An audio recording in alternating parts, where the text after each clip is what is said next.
高雄大树哦，最近蠓虫是真多，有一寡店头甲徛家四界拢是哦，互民众是真困扰。卫生局稽早指出讲，这是一般的蠓仔尔，无传染病，民众是免伤过烦恼。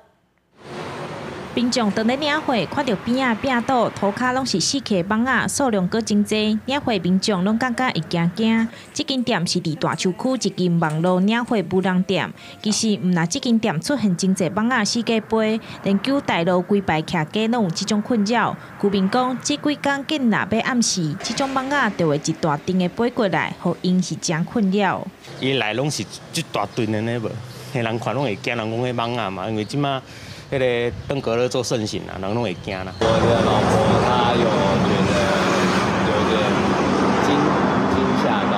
南部的天气开始烧热，居民嘛烦恼这蠓仔敢会传染天狗热。卫生局接到通报，派人员到场，摕蠓仔甲蠓仔抓转去检验。初步调查结果，这是一种草蠓仔，被塑化，也毋是炭白蠓仔。摇蚊是一种广泛分布在生态的昆虫，成蚊几乎不吸血。 或仅摄食少数含糖分的液体，具有强烈的趋光性，夜间常被灯光吸引。虽讲毋是炭白蠓仔，网络领货店家初二也暂停营业，人员也无用摒扫甲消毒。卫生局强调，这种草蠓仔是季节性才会出现的，民众毋免烦恼，也是爱注意环境的卫生。记者钟义辉、顾昭荣高雄报道。